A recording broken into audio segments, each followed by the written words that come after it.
Yeah, because then you realize a lot of the stuff. Yeah, you're working it, so.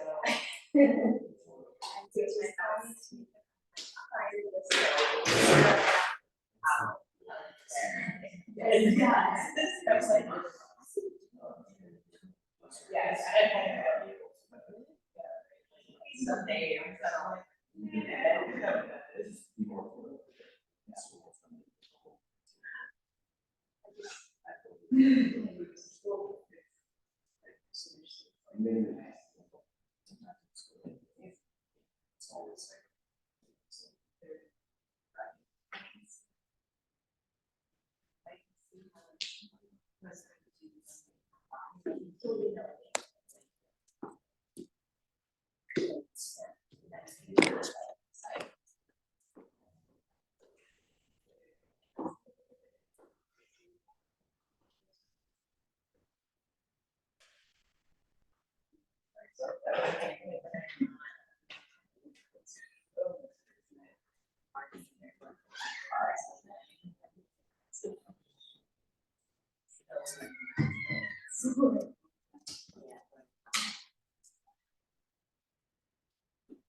Okay, we're gonna start with a meditation. So find a comfortable seat. Comfortable, not ideally not so comfortable that you fall asleep. But if you need to lie down, it's okay. Sitting up and straight spine is best. Bring your attention to your breathing.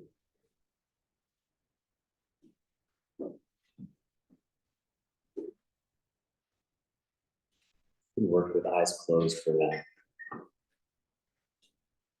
Feel your body in space.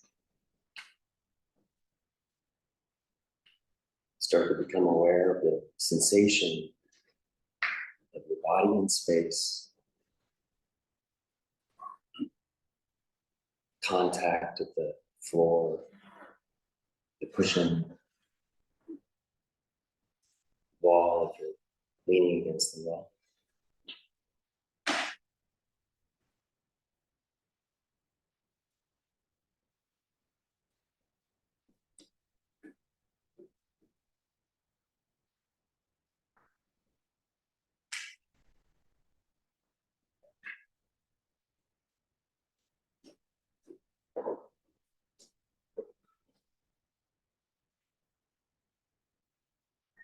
Completely cover your breath with your attention.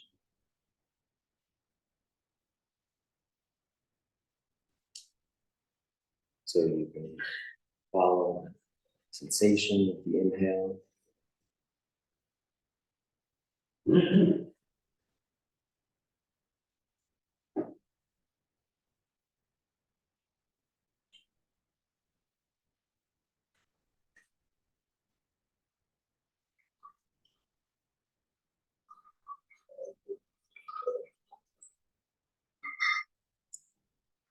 As you find yourself entangled in thought or streams of thought, which by now you probably have, see if you can simply notice. Notice those thoughts. What's the nature of them? Where do they come from? Where do they go? These thoughts might be bringing up emotional reactions as well. Instead of following them, See if you can just simply notice them. Maybe wonder about how they appear, where they're going, and bring your awareness back to the breath.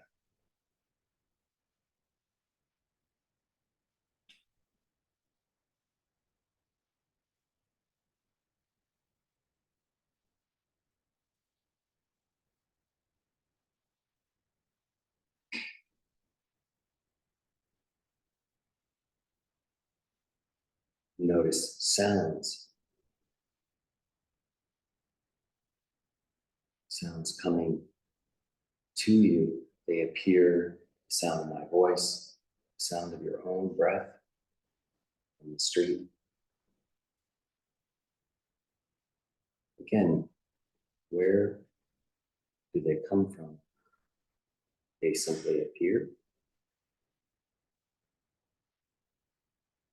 They're in your attention. When they're gone, there's nothing you can do to create the appearance of the next sound. It simply happens.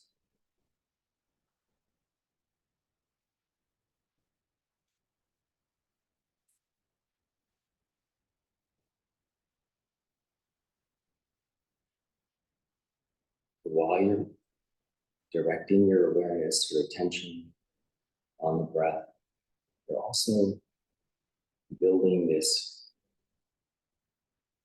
attentive awareness of thoughts as they arise.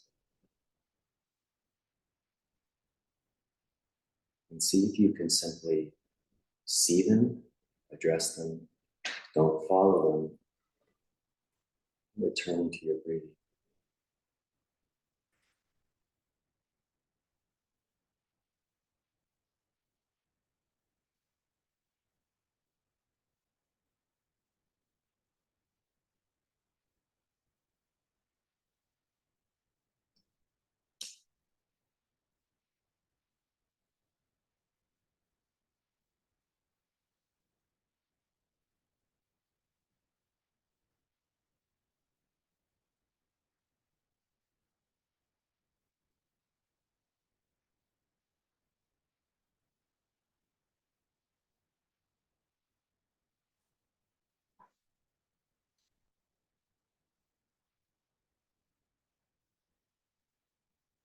Every time you notice your entanglement in thought, you notice that your attention has been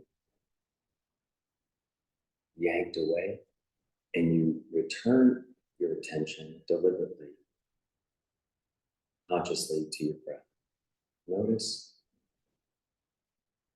your ability to do that and the vast space in which all of this is occurring.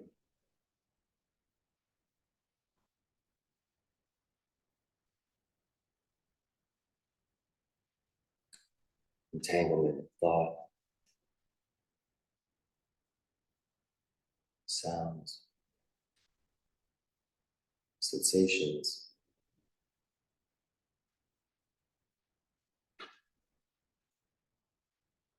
They are simply appearances in this field of consciousness, and they arise and then they are gone, so long as your attention isn't directed at them. This is the nature of our spacious awareness.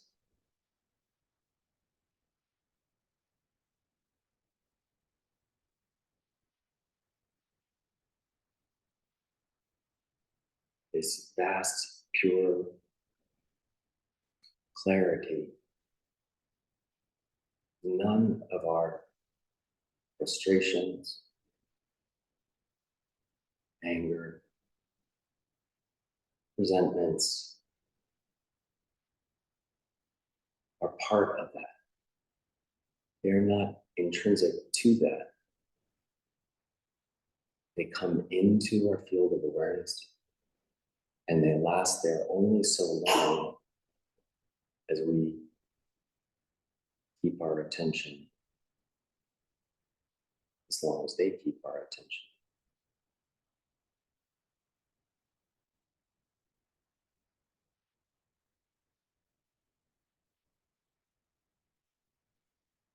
For the last couple of minutes of the meditation, see if you can resist the urge to make any movement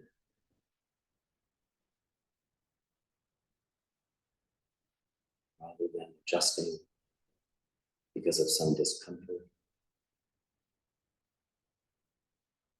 See if you can remain perfectly still.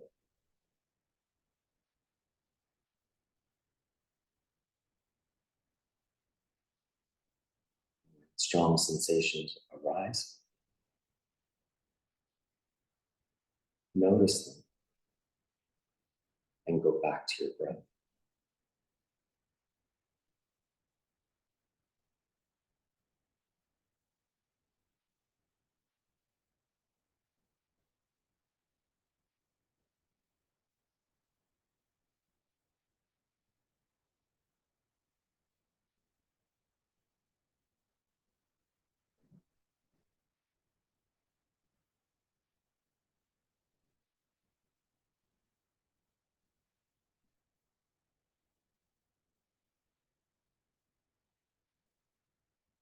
In the final minute, simply start again, as if you were the first moment of this session. Just start over. Again and again, return your attention to the breath.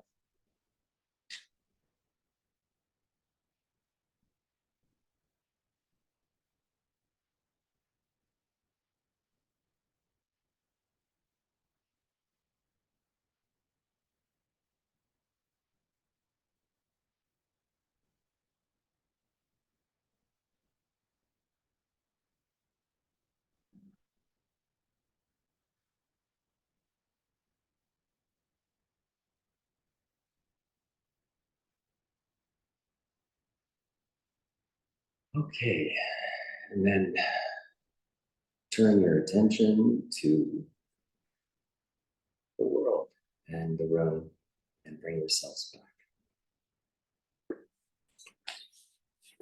Right. Thank you all for stopping by and stopping in.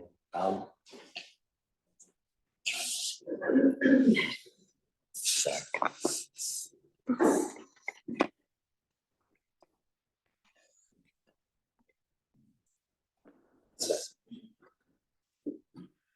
So,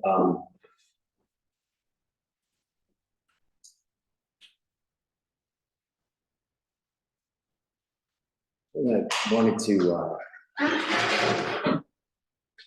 think about, or just maybe share, is some questions, I guess, starting with questions about what is the relationship between a yoga practice, the yoga practice that we shared this morning, and meditation. What is meditation supposed to be? And this is not like I'm going to answer that question, because that's actually a question, because I fairly,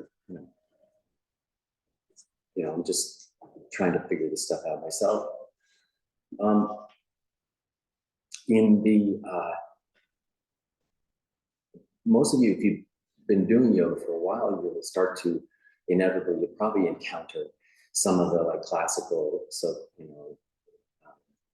scriptures of yoga, they call it, which is really a bad word, probably, and the incorrect word, because scripture really has this connotation of like holy law or something like that.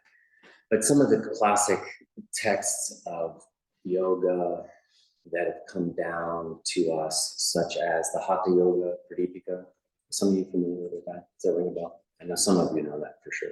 So it's a Sanskrit text, and it's very influential in our, certainly in the lineage of Ashtanga Yoga. It informs a lot about the how, first of all, what yoga is and how it works. And that particular book, I think it was probably 17th or 18th century, so really fairly recently, as far as yoga things go, describes how the asana practice, which for the Ashtanga practice means asana and then all of the things that contains. So probably the best way to summarize it is vinyasa. People say vinyasa, do we have a vinyasa now? That means like a jump back, right? So it's shorthand for jump back. Vinyasa actually doesn't mean a jump back. So a quick word on what does vinyasa mean. It came to mean like a whole thing, like a kind of yoga, which is kind of interesting. I'm not sure exactly how that happened.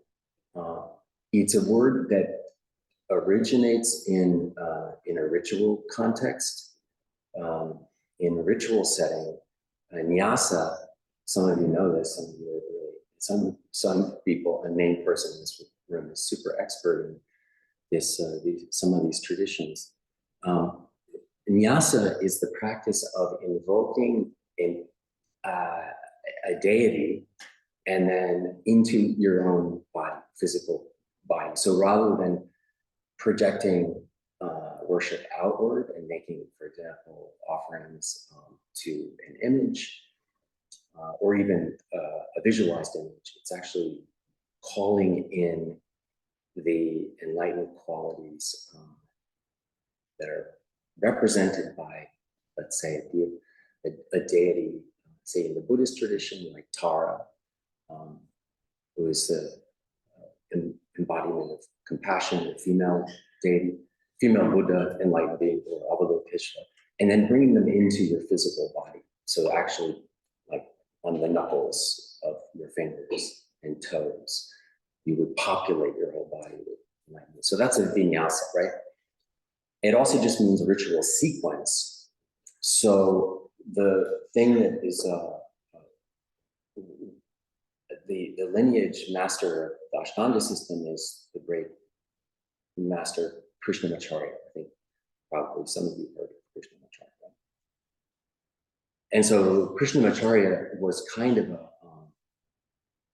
an explorer of the yoga traditions of his day. He was really a remarkable person because he's from South India and he was from a very, very old traditional Brahmin culture that raised doing kind of ritual activities that probably were fairly, if not dismissive, maybe even outright hostile to yoga. And his interest in yoga like led him to long years of study first in Himalayas, where he said that he learned the system, this vinyasa system, also a long time in Bengal, which is northern India, or another part, I guess you'd call it Eastern India, and gathered together elements of practice traditions, which he then says, it said the lore of Ashtanga is that finally it all kind of clicked for him with the discovery of a text in a library in Calcutta. And this text no longer exists, but it even describes the sequence of postures that we do. But honestly, I don't think that story is really that particular story of the lost text of yoga, of the Yoga Kurunta, it's called, is really so important because what Krishnamacharya taught and then transmitted to a couple of different lineages of teachers came to me through Pattabhi Jois was this idea that it is through deliberate, intentional movement infused with deliberate, intentional breath and focal point, so drishti. So the combination of breath, asana, the posture, the drishti or the gaze, and then finally the internal attention to bandhas, what are called mula bandha, uddiyana bandha. So that's really part the connection between breathing and the subtle body.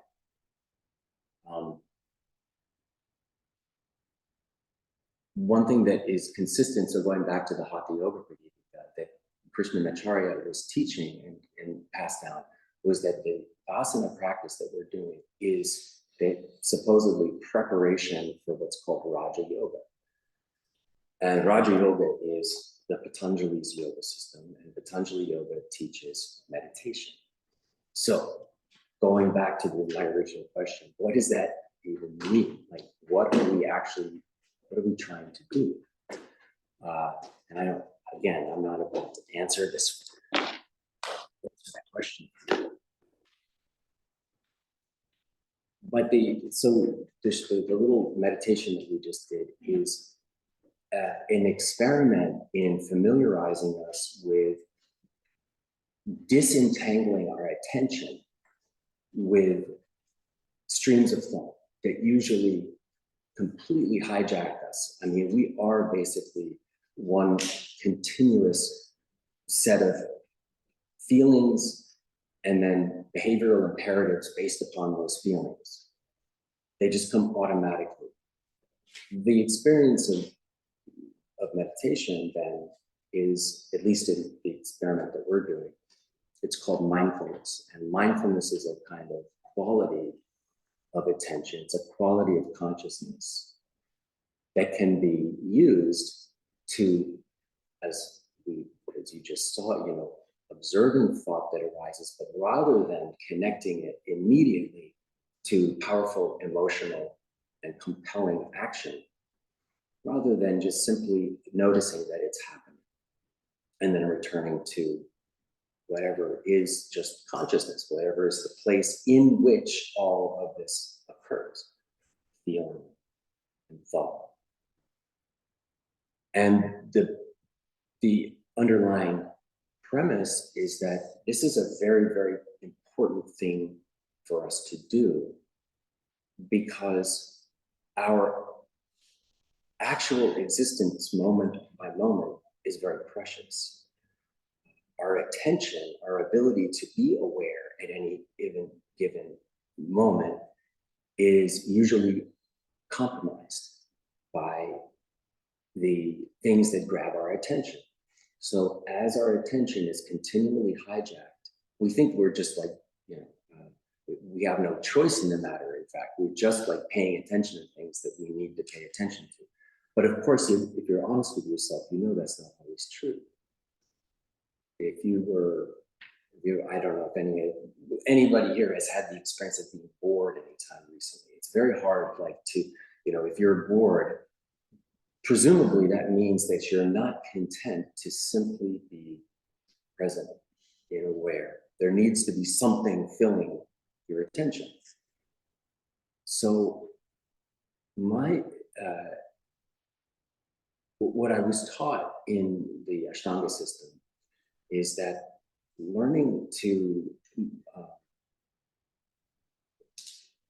this breathing movement system, learning how to infuse asana with very deliberate, open, free breathing starts to have, in modern terms, we would say have a powerful neurological, physiological effect.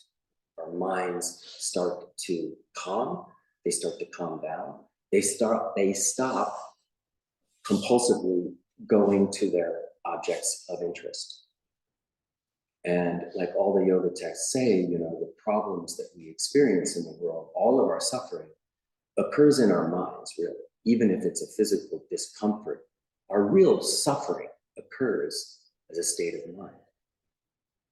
So the choice then for us is either to be continually at the whim of what we think of as external circumstances, but really not external circumstances, because our feelings about the world at any given moment are internal to us. They are our own experience based upon my feelings that are arising. At any moment, I can have a absolutely delightful experience because of who I'm with, or I can have a wretched experience because of whom I'm with, and it has nothing to do with those external forces. It is purely something that I'm experiencing. So I think with the, to what I'm trying to present is that an Ashtanga practice in particular, I mean, there are obviously many different approaches to asana, there are different approaches that are taught in this room, but surprisingly heavy influence by Ashtanga. And the beauty of the Ashtanga system as it's been taught is that it is all about placing attention, full bore attention on the breath, on the body, on internal forces like bandhas. And of course, there are therapeutic things that just automatically occur as a result of that. It's very beneficial. It's good for lowering your blood pressure. It undoubtedly is probably has anti-inflammatory effects. It has all sorts of wonderful effects. But the bottom line is that most of us, unless we were sent here, by a doctor, I think most of us here do it because it actually feels good. Why does it feel good? I just put that to you. Why do you suppose that it feels good? Why? I mean, if it's just about it's just purely a physiological thing, and jacking up your heart rate, or is it any one of these individual things? I think probably the answer, I mean, I'd be interested if anybody would, any of you have an answer for that. But it is a combination of all of these things that bring us into a state of being very at ease with being present, with being in a present moment of experience, which is in fact our natural state, because all of the things that arise in our minds as objects of attention, we've noticed, at least with a little bit of practice in this mindfulness meditation, you would come to notice that every single thought that ever occurred to you, every single one, the ones that caused you great joy, the ones that caused you absolute misery, were impermanent and they don't exist anymore. Those thoughts are gone. They occurred in your mind, in your consciousness, and now they're gone. The thing that is so extraordinary about the yoga practice, as we discipline the breath, physiologically, neurologically, we start to have a very present experience. We're not paying attention as much to things that are going on outside of us. We start to have a kind of full body experience of being in the present moment. So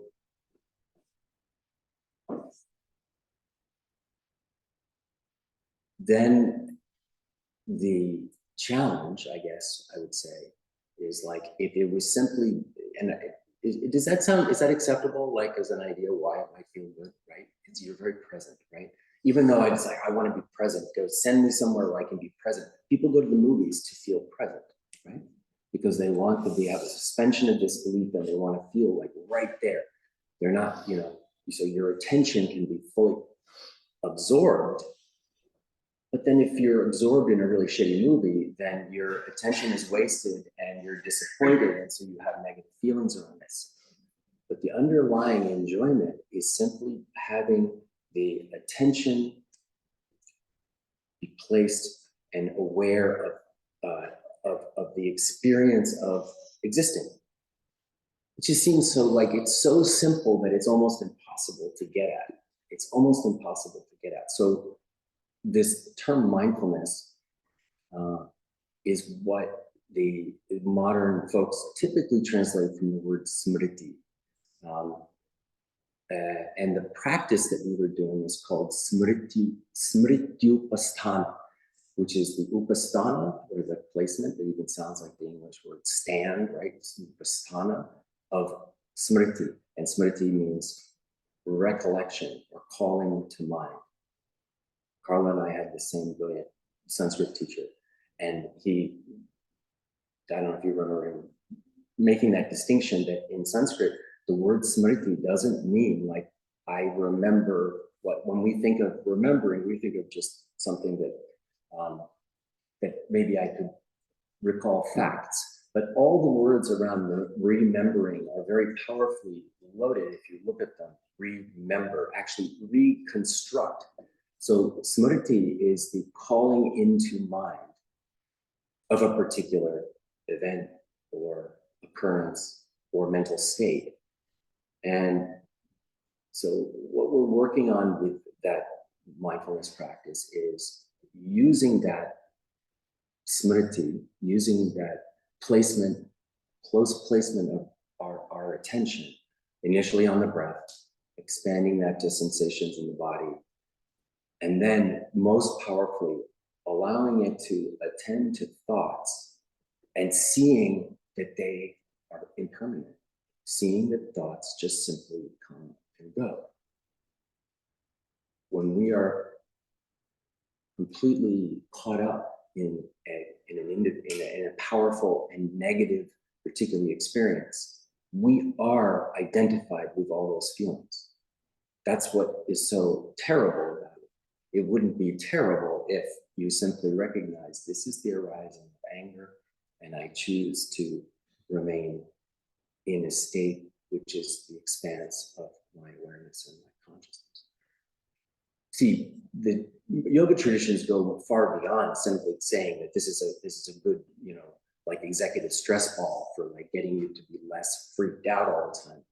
That the state of our natural state of awareness and consciousness is in fact completely extraordinarily blissful, beyond what the only analogs to present immediate state of awareness, of moment by moment awareness, is orgasm. And so that ends up becoming where the sexy part in Tantra comes in, because there's it's inevitable that you have to make reference to like, what is the one thing that really, really everybody gets if they're an adult and if they have ever had a sexual experience, because the only other, the experience of something like orgasm is the dissolution of self. It's the dissolution of a sense of I am me, I have a point of focus which keeps me completely separate from you. And that's the grounds upon which I experience this constant back and forth of attachment and aversion and craving. So, our yoga practice is giving us a sense of, gives us a base, it gives us the word asana means seat. It gives us a stable seat on which to start this experiment of reorienting our attention.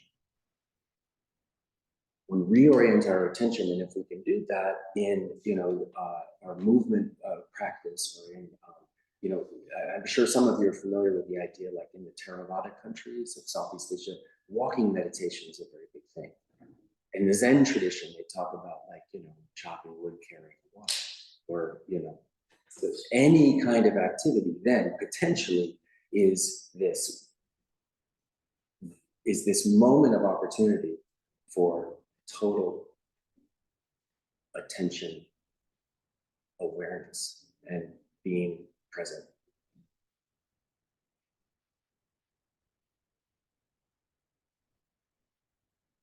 And sometimes people say, like I had this, I do some, like, well, if you hang out in Buddhist circles long enough, you'll hear this, which is that, I'm sure I had a total enlightenment experience. I was meditating and I lost my body, I lost time, I ceased to exist.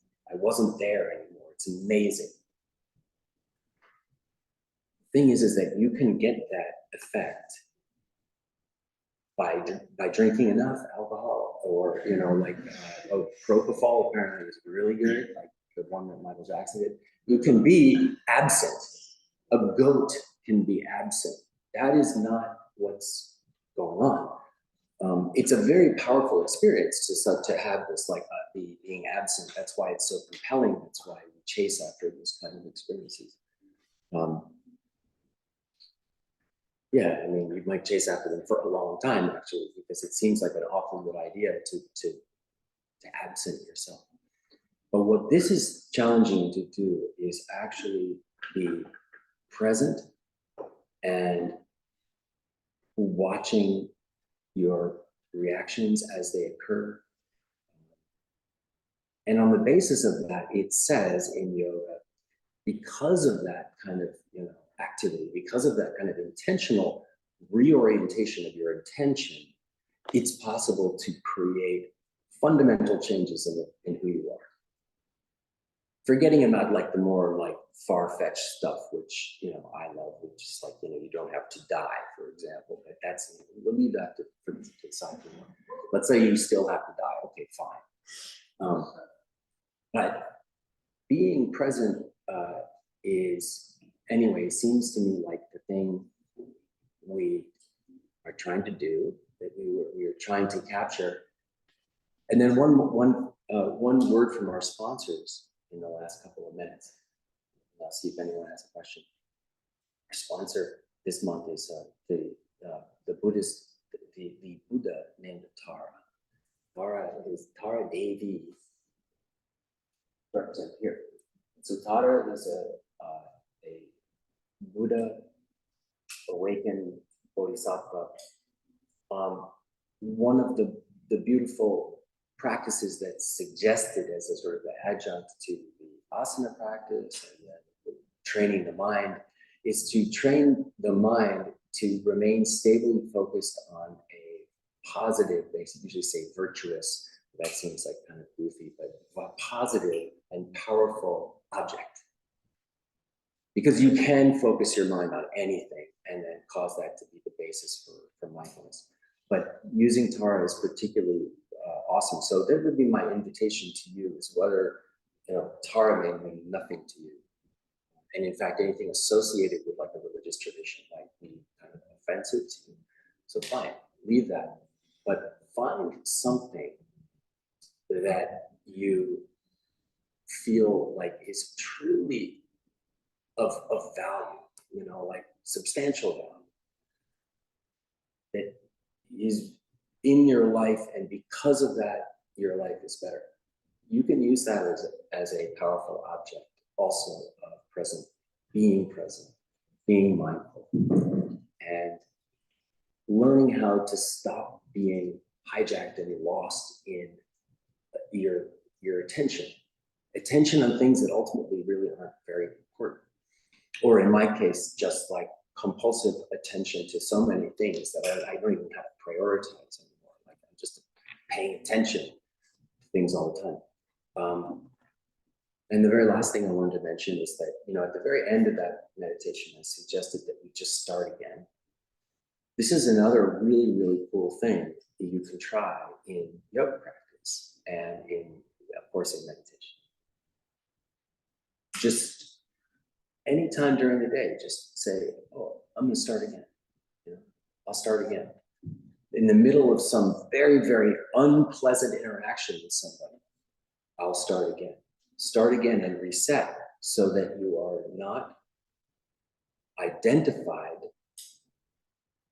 hijacked, completely absorbed in the feelings that are arising around a completely distorted and erroneous view of what's even happening. In shorthand, what I mean by that is I'm upset with this person because I didn't like what they said to me. But is that really like,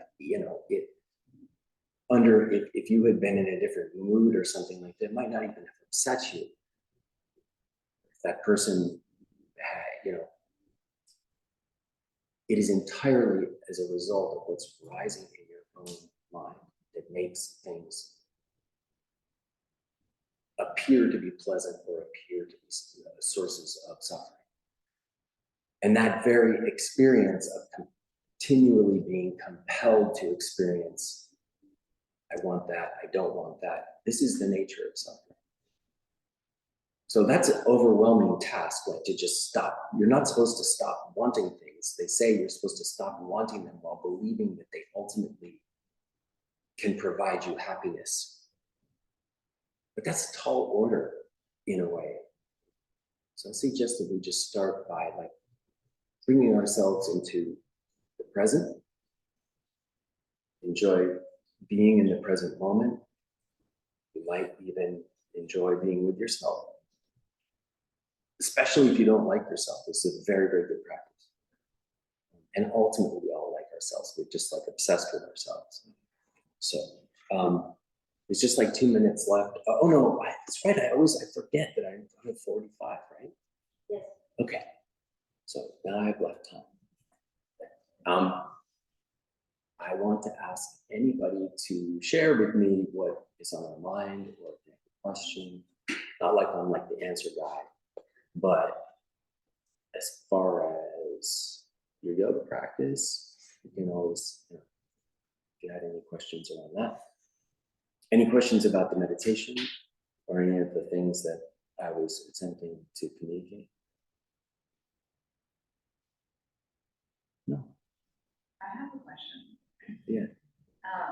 So sometimes when I like hearing the way that yogis talk about mindfulness and acknowledging, oh, I'm having this negative emotion, this thing is happening, but trying to kind of separate from it. Right. That seems, and maybe it's a misunderstanding, different than like what you might hear in go therapy. And Right. people might say like, if you have an emotion, you should like let it rip Yeah. for a little bit. So you don't want to repress it. And then Yes. you use the separate. So are these two things in contrast or are they? I think they're saying, I mean, it's a great question and a great distinction to make. Like, I think ultimately, if properly articulated, they are saying very much the same things, but you often get the version that you kind of alluded to, which is the repressing of something or the ignoring of something, like there are words that in the yoga systems like that could be translated as detachment, as in like, I don't care, indifference. There are things that look like they might be indifference. That is actually not what is being advocated. And clearly there's no therapy that can tell you that that's a good idea, right? The key to, and so obviously different therapies are gonna like handle this in different, like, so when you say like, let it rip, the problem from the point of view of say, yoga theory with letting it rip is that you are having this experience of being fully entangled in that stimulation. If you are being guided through that, in order to see that that actually has no power over you because it doesn't even exist anymore. It is an experience based on past events that, albeit very painful, and shaped who you are, you still have a choice about how you respond to it. So I don't think therapy would say like, find the people that you hate and remain really angry with them, right? They're not saying that. I think it's the same idea that and in a certain way, like in the same way that therapy is like a controlled environment, although it's very limited, you've got your 50-minute hour or 40-minute hour, and then within that environment, you're supposed to identify the thing that's causing you causing you suffering, and then move all the way through the fact that it actually has no control over you. In the same way, there's a controlled environment for these yoga traditions. You have a powerful emotional experience. I'm kind of trying to figure this out myself, but it's not that you're supposed to like detach from it and not pay any attention to it. In fact, in the mindfulness meditation, it's absolutely crucial that you recognize it, but then not engage with it. The thing all boils down to choice, that you experience thoughts and feelings and powerful emotions, and rather than simply giving in to whatever, impulse that, and identifying which are harmful to you.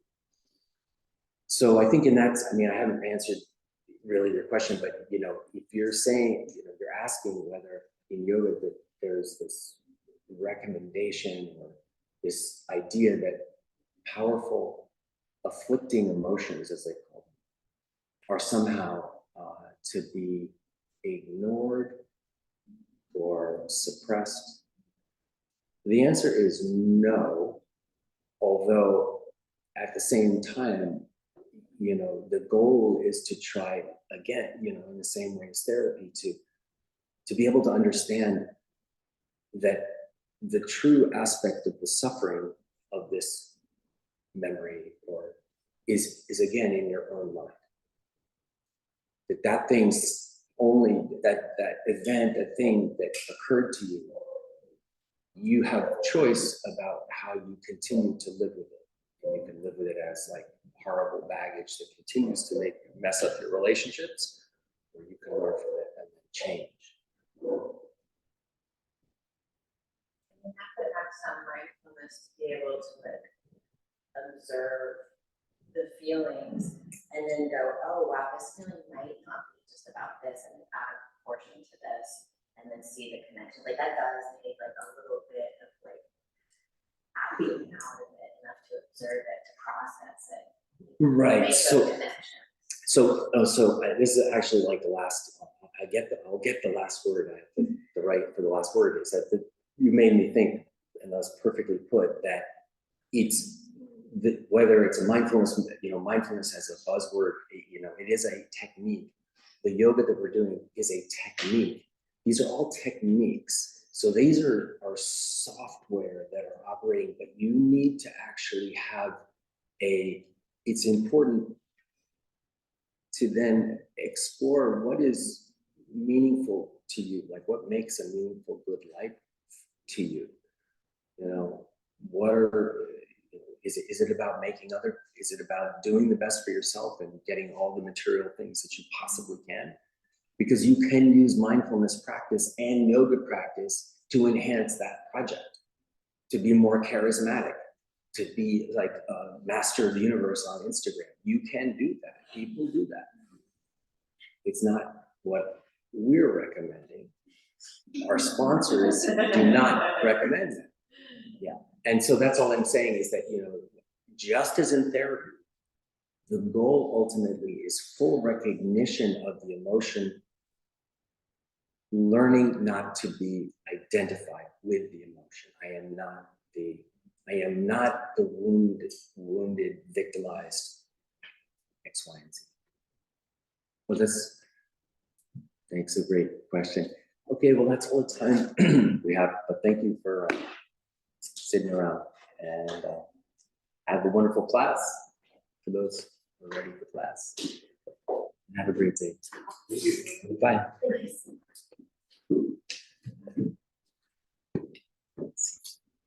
Well, you have the Schwangums behind you. Do you live in New Paltz? No, that was the retreat last fall with Bibi and the group. Can you hear me? Oh, you can't hear me.